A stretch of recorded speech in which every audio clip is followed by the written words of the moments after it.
मेरे प्यारे बच्चों, आप सभी लोगों को नमस्कार। आप सभी लोगों का स्वागत है मेरी क्लास में। मेरे प्यारे बच्चों, जैसा कि आपको हमने बता चुके हैं कि यूपी होमगार्ड के लिए जो है एक स्पेशल सीरीज हम लोग चला रहे हैं। ठीक, तो उसी कड़ी में जो है हम आगे बात करेंगे जीएस के ऊपर, जो है यानी भारत का परिचय है। यहाँ से एक क्वेश्चन आपके परीक्षा में निश्चित रहेगा, 100% रहेगा। एक क्वेश्चन निश्चित है। तो भारत के परिचय में हम देखेंगे, पहला क्वेश्चन आपसे पूछा जाता है कि भारत का क्षेत्रफल कितना है। भारत का क्षेत्रफल कितना है? भारत का क्षेत्रफल बताओ कितना है? 32,87,263। इस तरह से याद करेंगे जैसे मोबाइल नंबर याद करते हैं ना, उसी तरह से याद करेंगे तो आपको याद आसानी के साथ याद हो जाएगा। यानी 32,87,263 वर्ग किलोमीटर। तो भारत का क्षेत्रफल कितना है? 32,87,263 वर्ग किलोमीटर। आपसे यहां से एक क्वेश्चन और पूछेगा, जब ये भारत का क्षेत्रफल हो जाएगा कि भारत का क्षेत्रफल कितना है, 32,87,263 वर्ग किलोमीटर, तो एक क्वेश्चन यह पूछेगा, भारत जो है, भारत विश्व के क्षेत्रफल का कितना प्रतिशत है? कितना प्रतिशत है? बहुत ही जबरदस्त क्वेश्चन है। ये कई बार पूछा गया है कि जो भारत है ये विश्व के क्षेत्रफल का कितना प्रतिशत है। कई बार क्वेश्चन पूछा गया है, कई बार आपका परीक्षा में आया है क्वेश्चन कि भारत का जो क्षेत्रफल है विश्व के क्षेत्रफल का कितना प्रतिशत है।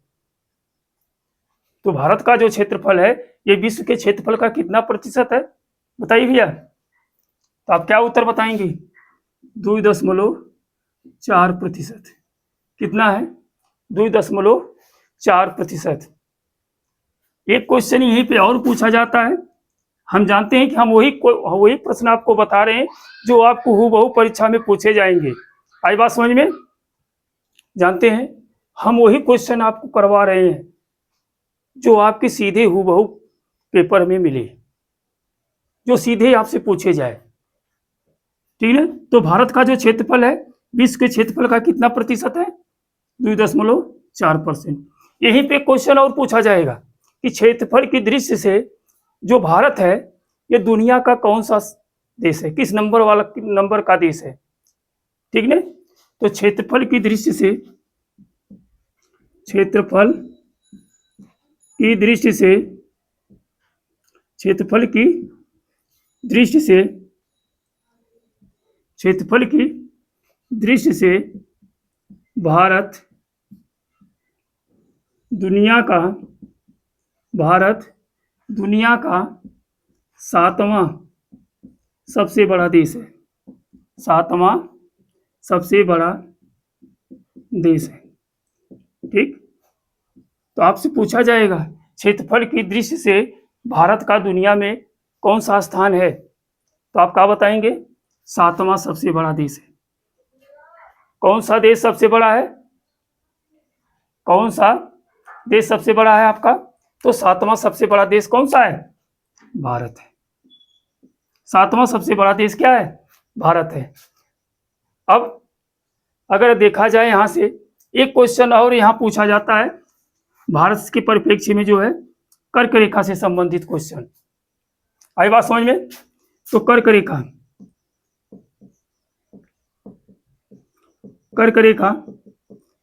रेखा जो है से क्वेश्चन क्या बनेगा, बोलिए कितने क्वेश्चन बनेंगे कर्क रेखा से?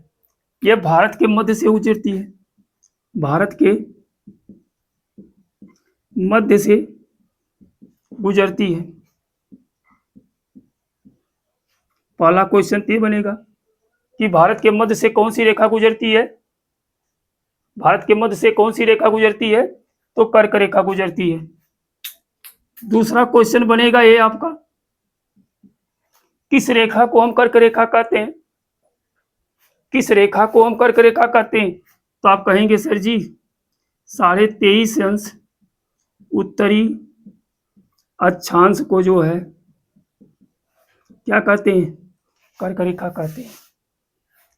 तो 23.5 उत्तरीय अक्षांश को क्या कहते हैं, कर्क रेखा कहते हैं। अगला क्वेश्चन आपसे पूछा जाएगा कितने राज्यों से होकर गुजरती है, तो 8 राज्यों से होकर गुजरती है। 8 राज्यों से होकर क्या है, गुजरती है।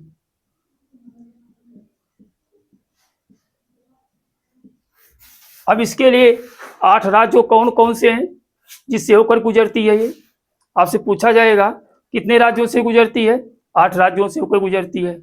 इसके लिए कौन कौन से राज्य हैं जहां से गुजरती है, इसके लिए हम एक सूत्र याद करते हैं ना, मित्र पर गमछा झार, मित्र पर गमछा झार, ये सूत्र याद करते हैं, इससे गुजरती है। 8 राज्य कौन कौन हो जाएंगे, देखिए मिजोरम, त्रिपुरा, पश्चिम बंगाल, राजस्थान, गुजरात, मध्य प्रदेश, छत्तीसगढ़, झारखंड।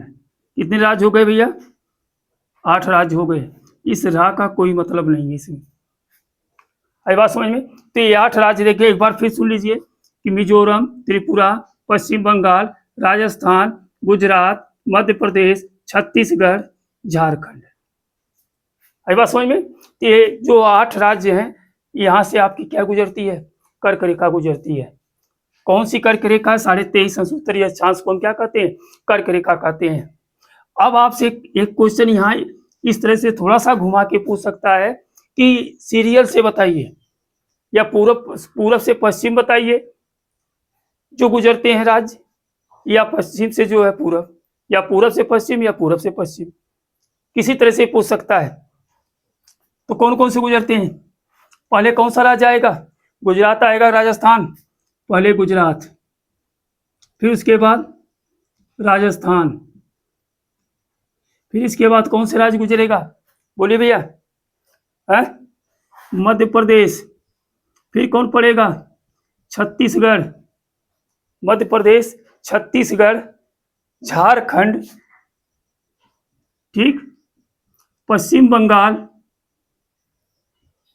ठीक, पश्चिम बंगाल, फिर इसके बाद कौन पड़ेगा, देखिए कितने हो गए, 1 2 3 4 5 6 हो गए। एक है त्रिपुरा आपका, 7 हो गया, एक 8 है आपका जो है मिजोरम,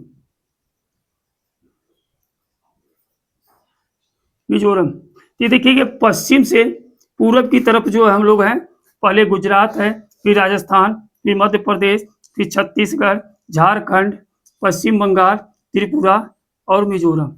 ये 8 राज्य जो है किससे गुजरते हैं, कर्क रेखा से गुजरते हैं। अब एक क्वेश्चन यहीं पे और पूछा जाता है, बेहतरीन क्वेश्चन है कि जो आपसे पूछा जाता है कि क्या है क्वेश्चन, बताओ, बोलो बताओ।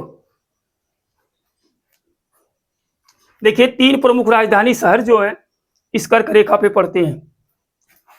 3 प्रमुख राजधानी शहर कर्क रेखा पर पड़ते हैं। कौन कौन से हैं वो 3 जो कर्क रेखा पर स्थित हैं, कौन कौन से वो 3 जो हैं प्रमुख राजधानी शहर हैं कि जो कर्क रेखा पर स्थित हैं, कौन कौन है भैया, जानते हैं। तो 3 कौन कौन है, एक आपका रांची है, दूसरा आपका क्या है, भोपाल है, तीसरा आपका क्या है, गांधीनगर। ये 3 क्वेश्चन, ये देखिए एक क्वेश्चन बहुत फेमस है, कई बार पूछा गया है, निम्नलिखित में से कौन सा जो है शहर जो है कर्क रेखा पर स्थित है, रांची, भोपाल, गांधीनगर, इन तीनों में से कोई न कोई एक विकल्प में जरूर रहेगा और आपसे पूछा भी जाएगा। तो देखिए हमने जो बताया एक बार देखिए, फिर भारत का क्षेत्रफल कितना है, 32,87,263 वर्ग किलोमीटर। भारत जो है विश्व के क्षेत्रफल का कितना प्रतिशत है, 2.4% है। क्षेत्रफल के दृष्टि से जो भारत दुनिया का कौन सा देश है, 7वां सबसे बड़ा देश है। कर्क रेखा भारत के मध्य से होकर गुजरती है। किसको कहते हैं, 23.5 उत्तरीय अक्षांश को हम क्या कहते हैं, कर्क रेखा कहते हैं। 8 राज्यों से होकर जाती है कर्क रेखा की। कौन कौन से वो 8 राज्य हैं? गुजरात, राजस्थान, मध्य प्रदेश, छत्तीसगढ़, झारखंड, पश्चिम बंगाल, त्रिपुरा और मिजोरम। आई बात समझ में? यहाँ से एक क्वेश्चन आपका पूछा जाएगा कि इनमें से 3 जो है, 3 की राजधानियां जो है, राजधानी जो शहर है वह कर्क रेखा पे पड़ता है। एक रांची है आपकी, एक भोपाल है और एक गांधीनगर। ये 3 राजधानी शहर हैं, किस पे पड़ते हैं? किस पे पड़ते हैं भैया? कर्क रेखा पर। अभी किसकी किसकी राजधानी ये है? आप जानते ही होंगे, नहीं जानते होंगे तो ये होमवर्क के रूप में आप कमेंट करके हमें बताइए ये किसकी किसकी राजधानी है। आई बात समझ में? देखिए, देशांतर रेखा से क्वेश्चन पूछा जाता है। देशांतर रेखा से कौन कौन से क्वेश्चन पूछे जाते हैं? बोलिए। तो एक क्वेश्चन ये पूछा जाता है, बहुत फेमस क्वेश्चन है। देखिए, 82.5 देशांतर रेखा को क्या कहते हैं? 82.5 देशांतर रेखा को क्या कहते हैं? बोलो भैया। 82.5 देशांतर रेखा को क्या कहते हैं? ये 82.5 देशांतर रेखा जो है, देशांतर रेखा भारत की मानक समय रेखा है। मानक समय रेखा। तो भारत की मानक समय रेखा कौन सी है? 82.5 देशांतर रेखा। ध्यान दीजिएगा, कई बार क्वेश्चन पूछा गया है कि भारत की मानक समय रेखा 82.5 देशांतर रेखा जो है कितने राज्यों से होकर गुजरती है? ये मानक समय रेखा जो है, भारत की जो मानक समय रेखा है, ये कितने राज्यों से होकर गुजरती है? तो 5 राज्यों से होकर गुजरती है। होकर गुजरती है। कितने राज्यों से होकर गुजरती है? बोले भैया, कितने राज्यों से होकर गुजरती है? तो 5 राज्यों से होकर गुजरती है। तो कौन कौन से 5 राज्य हैं? यूपी, मध्य प्रदेश, छत्तीसगढ़, ओडिशा, आंध्र प्रदेश। कौन कौन से 5 राज्य हैं? यूपी, मध्य प्रदेश, छत्तीसगढ़, ओडिशा, आंध्र प्रदेश। तो कौन कौन से 5 राज्य से होकर गुजरती है? यूपी, मध्य प्रदेश, छत्तीसगढ़, ओडिशा, आंध्र प्रदेश। मतलब इन 5 राज्यों से होकर गुजरती है। कौन सी रेखा? भारत की मानक समय रेखा। मानक समय रेखा कौन सी है? 82.5 देशांतर रेखा को हम क्या कहते हैं? भारत की मानक समय रेखा। ये क्वेश्चन यहाँ से कई बार पूछा गया है। यह रेखा कहाँ से होकर गुजरती है? यह रेखा कहाँ से होकर गुजरती? कई बार क्वेश्चन पूछा गया है। पहले तो ये नैनी आता था इलाहाबाद का, लेकिन अब ये बदल दिया गया है। बदलने के बाद इसको क्या बता दिया गया है? यह रेखा मिर्जापुर के घंटाघर से होकर गुजरती है। यह रेखा मिर्जापुर न आए तो घंटाघर आए, घंटाघर से होकर गुजरती है, से होकर गुजरती है। कई बार क्वेश्चन पूछा गया बेटा, ये ध्यान दीजिएगा। बहुत ही जबरदस्त क्वेश्चन है और बहुत जबरदस्त तरीका भी बता रहे हैं हम आपको। जो है इस तरह से पढ़िए, आपके छोटी छोटी वीडियो में जो है हम आपको जो है इस तरह से बताते रहेंगे। एक बार जरूर पढ़िएगा, बहुत ही आनंद आएगा। और जो है यहाँ से क्वेश्चन हूबहू आपके परीक्षा में मिलेंगे।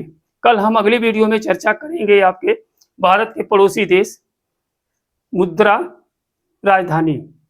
बहुत ही फेमस क्वेश्चन है, यहाँ से क्वेश्चन जरूर आएगा। ठीक, धन्यवाद।